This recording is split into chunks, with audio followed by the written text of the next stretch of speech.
اللہ تعالیٰ نے روئے زمین پہ جن مقامات کو، زمین کے جن خطوں کو فضیلت اور شرف بخشا ہے اور دوسری زمین کے دوسرے حصوں سے ممتاز کیا ہے، ان مقامات میں سے ایک مقام مسجد اقصیٰ یعنی ملک شام کا علاقہ بھی ہے۔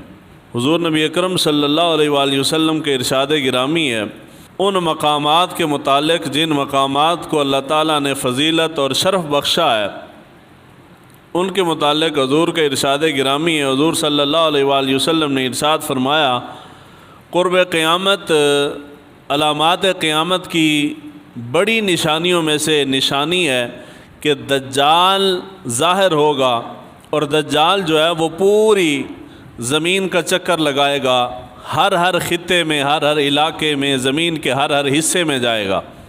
حضور صلی اللہ علیہ وآلہ وسلم نے فرمایا کہ روئے زمین پہ 4 مقامات ایسے ہیں کہ وہاں پہ دجال کبھی داخل نہیں ہو سکے گا، یعنی وہاں دجال کو داخلے کی اجازت نہیں ہوگی، باقی پوری زمین میں وہ چکر لگائے گا۔ وہ 4 مقامات کون سے ہیں؟ سب سے پہلے حضور صلی اللہ علیہ وآلہ وسلم نے فرمایا کہ بیت اللہ یعنی مکہ شریف جو ہے اس کے حدود کے اندر بھی دجال داخل نہیں ہوگا۔ دوسرے نمبر پہ مدینہ طیبہ، حضور صلی اللہ علیہ وآلہ وسلم کی مسجد اور یہ حرم کا جو حصہ ہے، یہاں بھی دجال داخل نہیں ہو سکے گا۔ تیسرے نمبر پہ مسجد اقصیٰ کا جو حرم ہے، یہ جو حصہ ہے، اس حصے کے اندر بھی دجال داخل نہیں ہو سکے گا۔ اور چوتھے اور آخری نمبر پہ طور کا جو مقام ہے، کوہ طور جس کو کہتے ہیں، وہاں پہ بھی دجال جو ہے وہ داخل نہیں ہو سکے گا، یعنی دجال کا فتنہ ان 4 مقامات پہ نہیں پہنچ سکے گا، باقی پوری زمین کے اوپر دجال چکر لگائے گا۔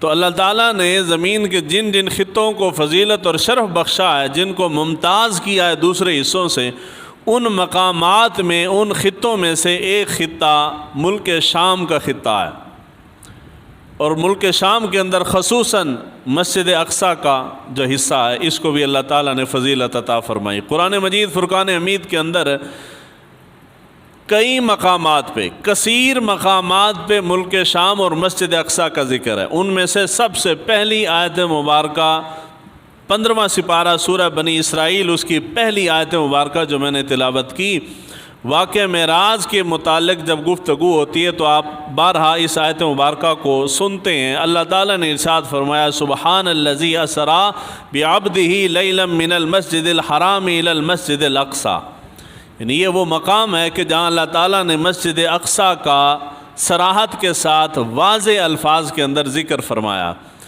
اس کے علاوہ اور بھی قرآن مجید کے 10 مقامات تو میں یہاں بیان کرنے لگا ہوں، اس کے علاوہ بھی ممکن ہے کئی مقامات پہ اللہ تعالیٰ نے ملک شام کا اور مسجد اقصیٰ کا ذکر فرمایا ہو۔ سورہ الانبیاء ہے، اس کی آیت نمبر 71 ہے، اللہ تعالیٰ نے ارشاد فرمایا، وَنَجَّيْنَاهُ وَلُوطًا إِلَى الْأَرْضِ الَّتِي بَارَكْنَا فِيهَا لِلْعَالَمِينَ۔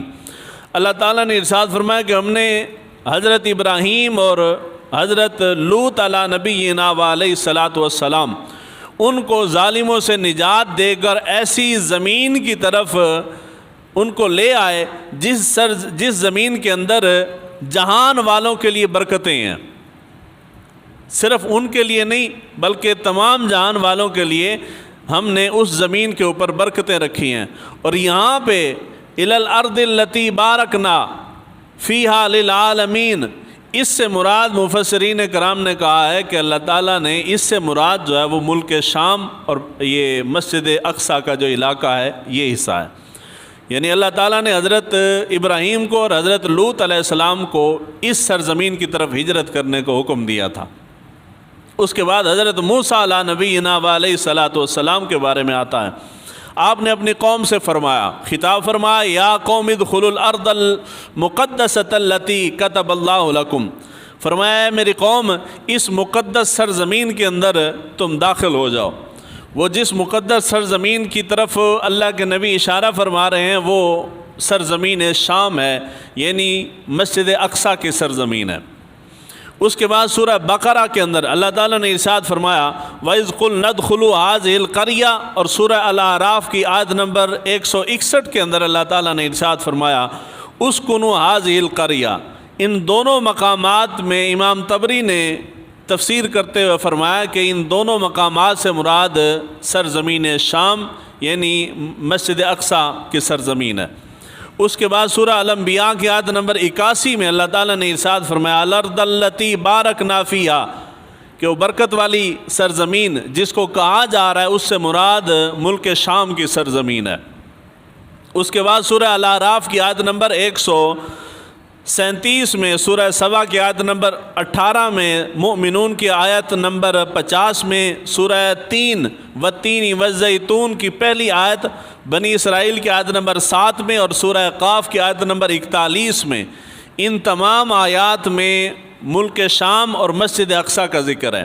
حتیٰ کہ والتین والزیتون، زیتون سے مراد بھی مفسرین کرام نے کہا کہ اس سے مراد ملک شام ہے۔ ملک شام کے متعلق احادیث مبارکہ میں بہت بڑا ذخیرہ، بڑی کثیر تعداد میں کثرت کے ساتھ احادیث مبارکہ ملک شام کے فضائل کے اوپر ملتی ہیں۔ اس سرزمین کو بہت ساری نسبتیں حاصل ہیں، یعنی ہم مدینہ طیبہ کا احترام کرتے ہیں کہ مدینہ طیبہ کو نسبت حضور صلی اللہ علیہ وآلہ وسلم کے ساتھ ہے، یعنی نبی آخر الزمان کے ساتھ نسبت ہے، تو ہم اس نسبت کی وجہ سے مدینہ طیبہ دوسرے خطوں سے ممتاز ہو گئی ہے، ہم اس کا ادب احترام کرتے ہیں۔ ملک شام جو ہے اس کو ایک نبی کے ساتھ نہیں بلکہ اس کو سینکڑوں بلکہ ہزاروں انبیاء کے ساتھ نسبت ہے۔ تو ملک شام کو اور مسجد اقصیٰ کو بہت ساری فضیلتیں حاصل ہیں۔ جب ہم کہتے ہیں شام، شام سے مراد اب وہ صرف زمین کا ایک چھوٹا سا خطہ رہ گیا جس کو ہم ملک شام کہتے ہیں۔ حضور صلی اللہ علیہ وآلہ وسلم کے زمانے مبارک میں یا اس سے پہلے جس کے متعلق حضور نے بشارات دی ہیں، اس شام سے مراد یہ جو آج کا ملک شام ہے، یہ شام مراد نہیں ہے۔ اس وقت آپ دنیا کا میپ اٹھاتے ہیں تو ایک ملک شام ہے، احادیث میں جس شام کا ذکر ہے اس سے مراد یہ شام نہیں ہے، بلکہ اس وقت شام کا خطہ وسیع تھا۔ اس شام کے خطے میں جب حدیث مبارکہ کے اندر یا تفاسیر کے اندر ملک شام کا ذکر آتا ہے تو اس شام سے مراد صرف یہ سرزمین شام نہیں ہے، بلکہ اس سے مراد لبنان کا ملک جو ہے، لبنان بھی، فلسطین بھی، اردن بھی اور شام بھی، ان تمام ممالک کو ملا کے جو خطہ زمین کا بنتا ہے، اس شام سے مراد یہ پورا خطہ ہے۔ بعد میں اس خطے کے اس شام کے ٹکڑے ہوئے ہیں تو وہ 4 حصوں میں بٹ گیا۔ جیسے پرانے وقتوں میں ہندوستان سے مراد کیا تھا؟ پاکستان کا تو وجود نہیں تھا، یہ اسی ہندوستان سے نکلا ہے۔ تو جب پرانے وقتوں میں پاکستان بننے سے پہلے ہندوستان کا ذکر آتا ہے تو اس سے مراد یہ ملک پاکستان بھی اسی میں داخل ہوتا ہے۔ اسی طرح یہ لبنان جو ہے، اردن جو ہے، فلسطین جو ہے، یہ شام جو ہے، یہ سارے کے سارے ایک ہی خطہ تھا اور اس خطے کو ملک شام کہتے تھے۔ کیا کہتے تھے جی؟ ملک شام۔ تو حدیث مبارکہ میں جو ملک شام کے متعلق فضائل بیان کیے گئے ہیں اس سے مراد یہ پورا خطہ ہے، یعنی یہ چاروں ممالک اسی کے اندر آتے ہیں۔ فلسطین بھی ملک شام کا حصہ ہے، اب الگ الگ ہو گیا ہے تو یہ ایک الگ چیز ہے، لیکن حضور صلی اللہ علیہ وآلہ وسلم کی بشارات ان سب کے متعلق ہیں۔ اس کے بعد اس سرزمین کو انبیاء کے ساتھ نسبت ہے۔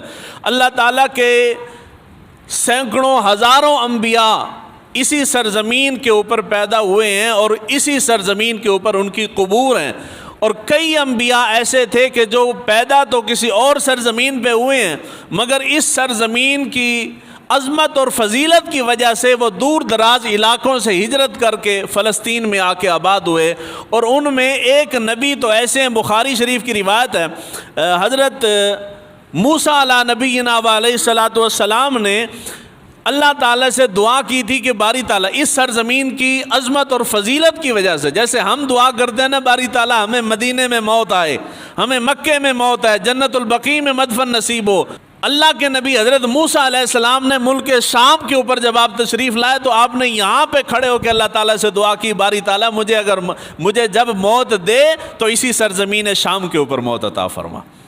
اب دیکھنا اللہ کے نبی ہیں، ہم گناہگار تو دعا مانگتے ہیں اس سرزمین کی فضیلت کی وجہ سے کہ اس کو نسبت اللہ کے نبی کے ساتھ ہے، انبیاء کے ساتھ ہے.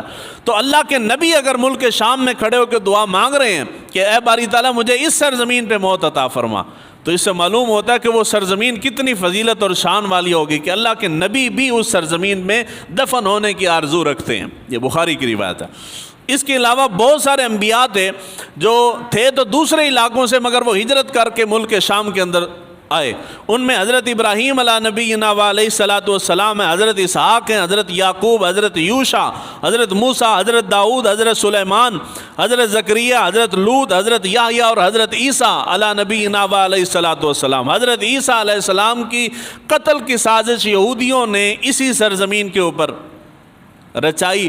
اسی سرزمین سے اللہ تعالیٰ نے حضرت عیسیٰ علیہ نبینا کو اپنے پاس بلا لیا، اور قرب قیامت جب آپ کا نزول ہوگا تو اسی سرزمین کے اوپر آپ دوبارہ نازل ہوں گے. دیکھیں کتنی فضیلتیں اس سرزمین کو حاصل ہیں. اور اس کے بعد ایک سب سے منفرد ترین اعزاز جو پوری روئے زمین میں کسی خطے کو یہ اعزاز حاصل نہیں جو ملک شام کو اور مسجد اقصیٰ کو حاصل ہے. وہ اعزاز کیا ہے کہ اللہ تعالیٰ کے 1,24,000 کم و بیش انبیاء، جن کی صحیح تعداد، ایگزیکٹ تعداد جو ہے وہ بھی ہمیں معلوم نہیں، ہم اندازہ کرتے ہیں کہ 1,24,000 کم و بیش انبیاء اتنے تھے. اللہ تعالیٰ کے حضرت آدم علیہ نبینا علیہ الصلاۃ والسلام سے لے کے حضور صلی اللہ علیہ وآلہ وسلم کی ذات اقدس تک جتنے بھی انبیاء تھے، سارے انبیاء بیک وقت ایک ہی وقت کے اندر ایک ہی مقام پہ کبھی جمع نہیں ہوئے. اگر جمع ہوئے ہیں تو وہ ملک شام بیت المسجد اقصیٰ یہ مقام ہے. اور یہ اعزاز ملک شام کو حاصل ہے کہ اسی مسجد اقصیٰ کے اندر تمام انبیاء نے بیک وقت ایک ہی وقت کے اندر جماعت کے ساتھ نماز ادا کی، اور وہ بھی میرے نبی کی اقتداء کے اندر. یعنی اللہ تعالیٰ کے جتنے انبیاء ہیں ایک وقت کے اندر کوئی بھی ایسا لمحہ یا وقت نہیں آیا کہ سارے نبی ایک وقت کے اندر کسی جگہ پہ جمع ہوں. اگر وہ کسی جگہ پہ جمع ہوئے ہیں تو وہ یہ ملک شام کا، اس ملک کو یہ اعزاز حاصل ہے کہ اللہ تعالیٰ کے جملہ انبیاء اسی سرزمین پہ جمع ہوئے ہیں، اور اسی سرزمین کے اوپر انہوں نے ایک ہی وقت کے اندر جماعت کے ساتھ نماز ادا کی ہے، اور نماز پڑھانے والی ذات میرے نبی کی ذات تھی. تو یہ اعزاز دنیا کے اندر کسی خطے کو حاصل نہیں ہے، یہ صرف ملک شام کو حاصل ہے. تو اس لیے اللہ کے نبی نے قرب قیامت جب فتنے بہت زیادہ رونما ہوں گے تو احادیث مبارکہ کے اندر بہت زیادہ تاکید یہ ہے کہ تم ہجرت کر کے شام چلے جانا. پر اسی تے جا رہے ہیں یورپ وال. کتنے جا رہے ہیں؟ اسی تو مر رہے ہیں نا، ساری قوم مر رہی ہے یورپ جانے واسطے. جی فلانی جگہ تے جانا، جی فلانے ملک فلانے دی کرنسی ٹھیک ہے اتنے جانا. ہوں افغانستان دی کرنسی ساڑھے تو ٹھیک ہوتی جا رہی، پھر ہوں اتنے جانا ہے. جی ہوں تسی افغانستان جاؤ گے نا، یہ اس کو کہتے ہیں مقافات عمل. افغانی ہمارے ملک کے اندر آئے ہیں، انسانیت سے گری ہوئی حرکتیں ہم ان کے ساتھ کرتے رہے ہیں. کشمیر کے اندر جائیں تو کشمیر والے کہتے ہیں جی غیر ریاستی عناصر ہیں، ان کو باہر نکالا جائے. اور پورا کشمیر باہر بیٹھا ہے. کشمیر جی ذریعہ آمدن کی ہے جی، باہر بیٹھے ہیں نا جی. تو جب اگر آپ مسلمان ہو کے دوسرے مسلمان کے ساتھ صرف یہ سلوک، یہ تعصب کر رہے ہیں کہ جی غیر ریاستی بندہ جی کڈو انہوں باہر، تو اگر دوسرے ملکوں والے بھی آپ کو غیر ریاستی کہہ کے نکال دیں تو آنے کی اوقات رہ جائے گی. لیکن ہم نے کیا کیا ہے کہ وطن کو آگے رکھا ہے اور دین کو پیچھے رکھا ہے. اگر ہم دین کو آگے لے آئیں تو پھر سارے بھائی نظر آئیں گے. وہ افغانی کیا ہوتا ہے تو ہندوستانی کیا ہوتا ہے تو امریکی کیا ہوتا ہے تو پاکستانی کیا ہوتا ہے تو کشمیری کیا ہوتا ہے. کیا ہم سب ایک کلمہ پڑھنے والے نہیں ہیں؟ تو جب کلمہ ایک ہے، خدا ہم سب کا ایک ہے، ہم سب کا قرآن ایک ہے، ہم سب کا دین ایک ہے، ہم سب کا نبی ایک ہے، ایک ہی نبی کی امت ہے، تو اللہ کے نبی نے فرمایا کہ مسلمانوں تم آپس میں بھائی بھائی بن جاؤ. تو ملک تو بعد میں آتا ہے، پہلے دین آتا ہے ہمارا. یہ اب وہاں کی کرنسی ٹھیک ہو رہی ہے تو اب لوگ لائنیں بنا کے وہاں افغانستان کے سفارت خانے کے باہر کھڑے ہیں وہاں کا ویزا لینے کے لیے. وہ پہلے وہ ایتھے ساڑھے کو لاندے سن تے اسی انہاں نال برا سلوک کردے سا. ہن پترو جدو تسی جاؤ گے نا تو پھر اگلا وہ بھی وہی سلوک کرن گے. اس کو کہتے ہیں مقافات عمل. نہ کسی کے ساتھ برا کرو اور نہ بدلے میں تمہارے ساتھ بھی کبھی برا ہو. تو جب بھی انسان کسی کے ساتھ معاملہ کرے تو خدا کا خوف کرے۔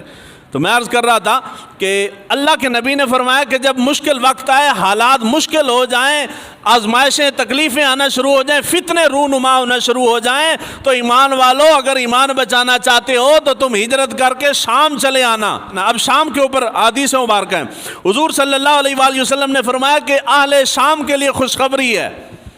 کیوں خوشخبری ہے؟ حضور نے فرمایا کہ اس لیے کہ شام کے اوپر اللہ کے فرشتوں نے اپنے پر بچھا رکھے ہیں، حدیث مبارکہ ہے۔ اس کے بعد حضور صلی اللہ علیہ وآلہ وسلم نے فرمایا کہ 4 مقامات پہ دجال داخل نہیں ہو سکے گا۔ ایک فرمایا مکہ حرم کے اندر داخل نہیں ہوگا، مدینہ طیبہ کے اندر داخل نہیں ہو سکے گا دجال، مسجد اقصیٰ کے اندر داخل نہیں ہو سکے گا، اور مقام طور پہ داخل نہیں ہو سکے گا۔ یہ ملک شام کی۔ اس کے بعد حضرت عیسیٰ علیہ السلام مسجد یہی ملک شام کے اندر دمشق کے مشرق کی طرف مینار کے اوپر حضرت عیسیٰ علیہ السلام نازل ہوں گے۔ تو یہ فضیلت بھی ملک شام کو حاصل ہے۔ اللہ کے نبی حضرت عیسیٰ علیہ السلام دجال کو اسی ملک شام کے اندر قتل کریں گے کہ شام لد کے مقام پہ اس کو قتل کریں گے۔ یہ مسجد اقصیٰ کے پاس ہی علاقہ ہے۔ اس کے بعد یاجوج ماجوج ظاہر ہوگا قرب قیامت۔ یاجوج ماجوج کے متعلق بھی یہی ہے کہ جبل خمر کے پاس اس کو یہ قتل ہوگا، اور یہ بھی مسجد اقصیٰ کے قریب کا علاقہ ہے۔ یعنی یہ سارے علاقے شام کے اندر ہیں۔ پھر میدان معشر جہاں بپا ہوگا، اللہ کے نبی نے فرمایا کہ وہ بھی ملک شام کا علاقہ ہے۔ حشر کہاں ہوگا؟ ملک شام۔ اجی ہم تو ہندوستان میں ہیں، ہم جو پاکستان میں بیٹھے ہیں، ہم جو سمندر کے کنارے بیٹھے ہیں، تو علامات قیامت میں سے ہے کہ جب قیامت قریب ہوگی، معاشر بپا ہونا ہوگا، تو آگ ظاہر ہوگی، آگ سب کو گھیر کے ملک شام کی طرف لے جائے گی۔ وہاں پہ میدان معاشر بپا ہوگا، اور جہاں حشر ہونا ہے، جہاں علامات قیامت ظاہر ہونی ہے، اس سرزمین کو ملک شام کہتے ہیں۔ اور شام کا خطہ صرف ملک شام نہیں، بلکہ یہ جو 4 ممالک میں نے کہے ہیں، یہ سارے کے سارے ملا کے شام ہے، اس کو ملک شام کہتے ہیں۔ تو اللہ تعالیٰ نے جن زمین کے خطوں کو فضیلت، مقام اور مرتبہ عطا فرمایا، ان مقامات، ان فضیلت والے مقامات میں سے ایک سب سے افضل اور اعلیٰ مقام جو ہے وہ شام اور خصوصاً مسجد اقصیٰ کا علاقہ ہے۔ اور وہ مسجد اقصیٰ کا علاقہ جہاں پہ یہودی جو ہیں وہ قابض ہیں۔ یہ مسجد اقصیٰ کا سلسلہ ہم نے اس لیے شروع کیا، پوری تاریخ ہم نے آگے لے کے جانی ہے، اور اس انداز سے لے کے جائیں گے انشاءاللہ تعالیٰ۔ آپ نے مسجد اقصیٰ کی اس انداز سے تاریخ پہلے آپ نے سماعت نہیں کی ہوگی۔